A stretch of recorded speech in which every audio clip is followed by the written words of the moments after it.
سيد المرسلين نبينا محمد وآله وصحبه أجمعين. أما بعد فأعوذ بالله من الشيطان الرجيم. بسم الله الرحمن الرحيم. اقرأ باسم ربك الذي خلق. وقال سبحانه وتعالى: هل يستوي الذين يعلمون والذين لا يعلمون؟ صدق الله العظيم. قال رسول الله صلى الله عليه وسلم: إنما بعثت معلما أو كما قال رسول الله صلى الله عليه وسلم.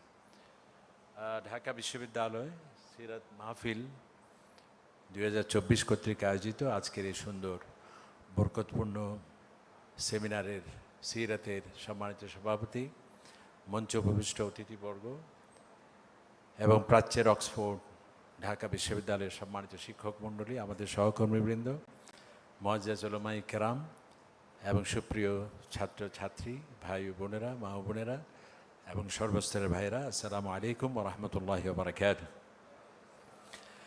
সময় যেহেতু খুবই সংক্ষিপ্ত, আমাকে খুবই দ্রুত গতিতে যেতে হচ্ছে বিমানবন্দরের দিকে, যেহেতু একটু শিডিউল পরিবর্তন হয়েছে। প্রথমে আমরা ধন্যবাদ জানাই ঢাকা বিশ্ববিদ্যালয়, যেটি আমাদের প্রাচ্যের অক্সফোর্ড, আমাদের শিক্ষার সত্যের বিকাশে অসত্যের বিনাশে জ্ঞানের আলোকবর্তিকা ছড়ানোর ক্ষেত্রে শুধু বাংলাদেশে নয়, সারা পৃথিবীতে অনন্য ভূমিকা রাখছে এবং এদেশের সকল মানবিক মানুষের অধিকার আদায়ের ক্ষেত্রে, সেটি ভাষা আন্দোলন, মুক্তিযুদ্ধ এবং অতি সম্প্রতি বৈষম্যহীন রাষ্ট্র প্রতিষ্ঠার ক্ষেত্রে আমাদের ছাত্রদের সকল ক্ষেত্রে এই বিশ্ববিদ্যালয়ের যে অগ্রণী ভূমিকা, এটি অবিস্মরণীয়। সারা পৃথিবী এর দিকে তাকিয়ে আছে এবং যারা এখানে শাহাদত বরণ করেছেন সারা দেশব্যাপী। একটু আগে আমরা শহীদদের কথা শুনছিলাম, আমি একটু দূরে ছিলাম। একজন বাবা যখন বক্তব্য দিচ্ছিলেন, ভাই যখন বক্তব্য দিচ্ছিলেন, আমরা সত্যি অত্যন্ত মর্মাহত এবং খুবই অশ্রুসিক্ত এবং আবেগাপ্লুত হয়ে পড়ছি এবং আমরা কান্না এবং অশ্রুকে নিয়ন্ত্রণ করাটা আমাদের কঠিন হচ্ছে। তবে আমরা শুধু দোয়াই করতে পারি আল্লাহ তাআলার কাছে, আল্লাহ তাআলা তাদেরকে জান্নাতুল ফেরদৌস নসিব করুন, আমিন। তো আমাকে বিষয় দেওয়া হয়েছে শিক্ষা এবং জ্ঞান বিস্তারে নবী করিম সাল্লাল্লাহু আলাইহি ওয়াসাল্লাম। এটিও আসলে হযরত মাওলানা ওবায়দুল্লাহ হামজা সাহেব যেমন নারীদের অধিকারের উপর খুব স্বল্প সময়ে তাকে বলতে হয়েছে, এই বিষয়টিও অত্যন্ত গুরুত্বপূর্ণ এবং দীর্ঘ আলোচনার প্রয়োজন, কিন্তু সময়ের কারণে এবং আরও পরবর্তীতে মাননীয় উপদেষ্টা মহোদয় আসবেন এবং বিশেষ অতিথি সুন্নাহ ফাউন্ডেশনের সম্মানিত চেয়ারম্যান মহোদয়, যার বক্তব্য শোনার জন্য আমরা সবাই অপেক্ষা করছি অধীর আগ্রহে এবং যিনি অনন্য ভূমিকা ইতিমধ্যেই রাখছেন আমাদের দেশের বিভিন্ন প্রাকৃতিক দুর্যোগে এবং বিশেষ করে শহীদদের পরিবারের ক্ষেত্রে, সেই শেখ আহমদুল্লাহ সাহেব একটু পরে আসছেন। তো এই বিষয়টি অত্যন্ত গুরুত্বপূর্ণ। যেমন উনি বলেছেন যে নারীদের ক্ষেত্রে ইসলামের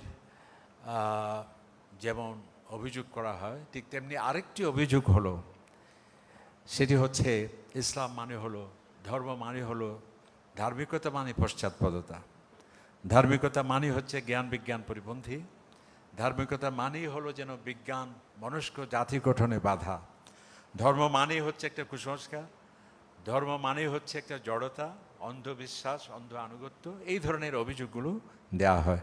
তবে সেগুলো নিতান্ত মূর্খতাজনিত, কোরআন হাদিসের সম্পর্কে তাদের জ্ঞানের অভাবে এই কথা বলে থাকে।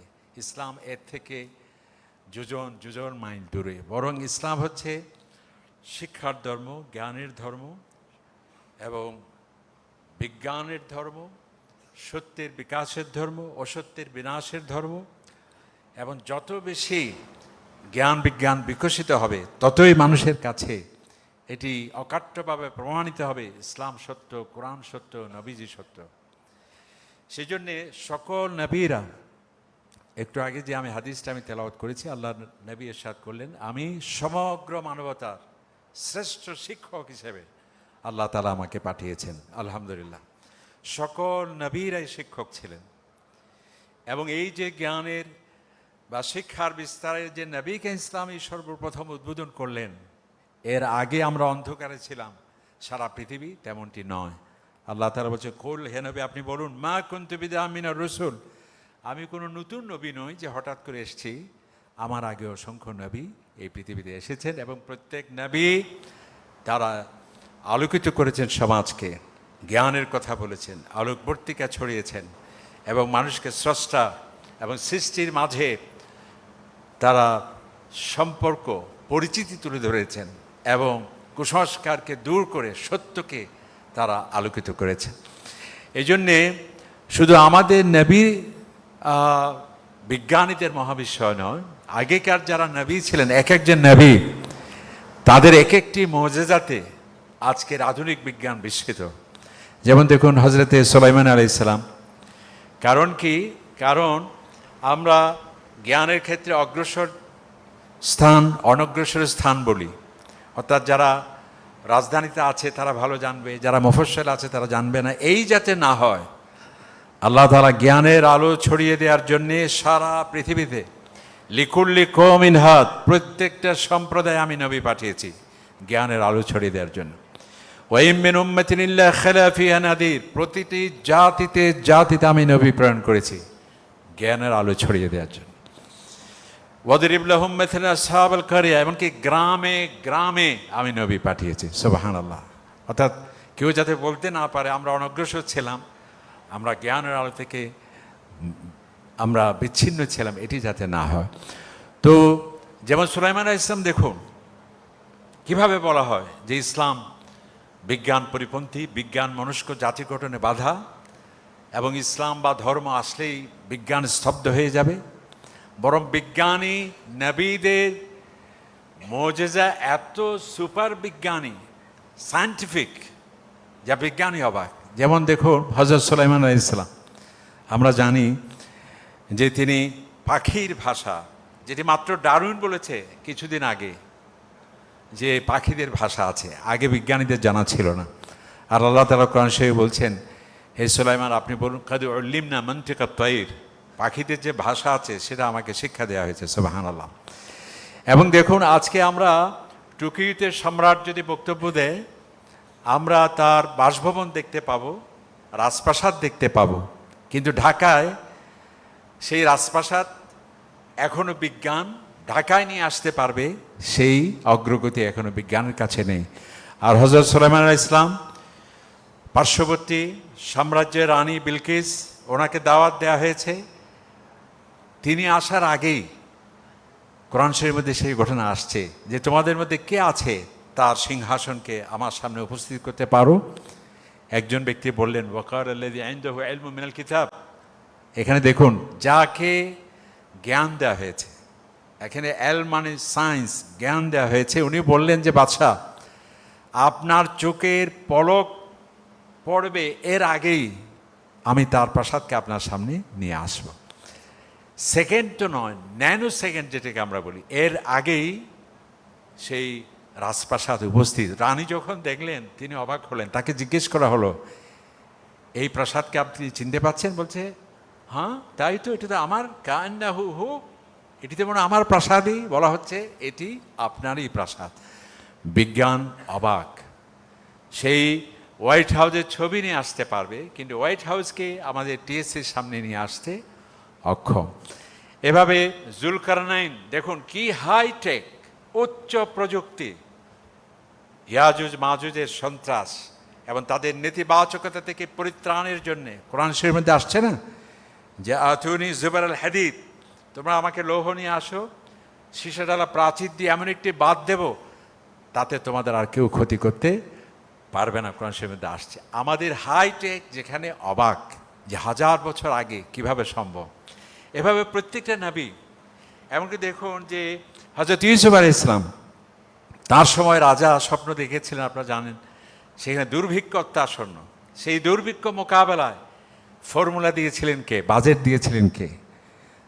তাহলে হযরত ইউসুফ আলাইহিস সালাম। তার যদি ইকোনমি জানা না থাকতো, অর্থনীতি জানা না থাকতো, পরিকল্পনা সে জ্ঞান জানা না থাকতো, সেই জন্য তিনি বলেছিলেন, এই যে আইনি আলা খাজাইনিল আরদ, যে মহামান্য বাদশাহ আপনি আমাকে অর্থ মন্ত্রণালয়ের দায়িত্ব দিতে পারেন। কারণ কি, ইন্নী হাফিদুন আলিম, আমার কাছে আছে মোরালিটি, এথিক্স, আলিম, আমি হচ্ছি এক্সপার্ট। যাই হোক, তাহলে এই যে উদাহরণ, নবীকে ইসলামের মাধ্যমেই কেবল নয়, এর হাজার হাজার বছর আগেও নবীরা এই পৃথিবীকে এই সভ্যতার বিনির্মাণে আসমানি কিতাবের সেটি ষষ্ঠাংশে অবদান, নবীদের সেটি অবদান, আর আমার নবীর মাধ্যমে সেটিকে পূর্ণতা দেওয়া হয়েছে। নবী করিম সাল্লাল্লাহু আলাইহি ওয়াসাল্লাম তিনি শ্রেষ্ঠ শিক্ষক, যেমন ইস্তু মুআল্লিমান, সমগ্র মানবতার শিক্ষক হিসেবে আমাকে পাঠানো হয়েছে। আল্লাহ তাআলা বলছেন, হুয়াল্লাযী বা'আথা ফিল উম্মিয়্যিনা রাসূলাম মিনহুম, আমার নবীকে প্রেরণ করেছে কেন? তিনি আমার কোরআনকে তেলাওয়াত করবেন। এই কোরআনকে তিবিয়ানান লিকুল্লি শাই, যার মধ্যে সব কিছু আছে। সেখানে ফিজিক্স বলেন, কেমিস্ট্রি বলেন, সেখানে অ্যারোনটিক্যাল সায়েন্স বলেন, মানুষের জন্য যা দরকার সব কিছু আছে যেই কিতাবে, সেই কিতাব তিনি তোমাদের সামনে তেলাওয়াত করবেন। ওয়াইউযাক্কিহিম, তোমাদেরকে পরিশুদ্ধ করবেন, এবং ওয়াইউআল্লিমুকুম মা লাম তাকুনু তা'লামুন, আরেক জায়গায় বলা হচ্ছে যে বিষয়ে তোমার জ্ঞান নেই, কিভাবে তোমার দারিদ্র্য বিমোচনের রোড ম্যাপ হবে, কিভাবে তোমার শিক্ষা নিতে হবে, কিভাবে তোমার পলিসি হবে, অজানা বিষয়ের নতুন নতুন দিগন্ত উন্মোচন করে তোমাদেরকে আলোকিত করার জন্যে আমার নবীকে আমি প্রেরণ করেছি। সুবহানাল্লাহ। তো ইসলাম, নবীকে ইসলাম শিক্ষা এবং জ্ঞানের বিস্তারে সবচেয়ে বড় অবদান। ইসলামের প্রথম স্লোগানটি হচ্ছে ইকরা। কোরআন শরীফের প্রথম আয়াত, 23 বছর ব্যাপী কোরআন নাজিল হয়েছে, বিভিন্ন প্রশ্নের উত্তরে, বিভিন্ন সমস্যার সমাধানে, বিভিন্ন ঘটনাবলীর মূল্যায়নে, বিভিন্ন পর্যবেক্ষণে, অবজারভেশন দিতে গিয়ে। আর সর্বপ্রথম যে আয়াতটি নাজিল হয়েছে সেটা কি? এই মাত্র নামাজ পড়তে হবে সেটি। তার মানে এই নয় যে নামাজের গুরুত্ব কম, যাকাত দিতে হবে, হজ করতে হবে সেটি। প্রথমেই বলা হয়েছে ইকরা, তোমাকে পড়তে হবে, তোমাকে জানতে হবে। কারণ তুমি জানলে পরে তাহলে তুমি আল্লাহ তাআলাকে চিনতে পারবে। আল্লাহ তাআলা সেই জন্য কোরআনে বলছেন ফা'লাম, যারা বলে যে ধার্মিকতা মানি পশ্চাৎপদতা, ধার্মিকতা মানি কুসংস্কার, ধার্মিকতা মানি বিজ্ঞানের অগ্রযাত্রার ক্ষেত্রে বাধা, আপনারা কোরআনের স্লোগান দেখুন, প্রথম স্লোগানই হচ্ছে ইকরা, তোমাকে পড়তে হবে। আল্লাহ তাআলা বলেন ফা'লাম আন্নাহু লা ইলাহা ইল্লাল্লাহ, তুমি, আমি যে আল্লাহ তাআলা, আমাকে চিনতে হলে আগে তোমার জ্ঞান অর্জন করতে হবে। যত তোমার জ্ঞানের মাত্রা বেশি হবে, ইন্নামা ইয়াখশাল্লাহ মিন ইবাদিল উলামা, যত তোমার জ্ঞান হবে তত বেশি তুমি আমাকে চিনতে পারবে। কারণ কি? জ্ঞানের, ঈমানের আগে জ্ঞানের কথা বলা হলো কেন?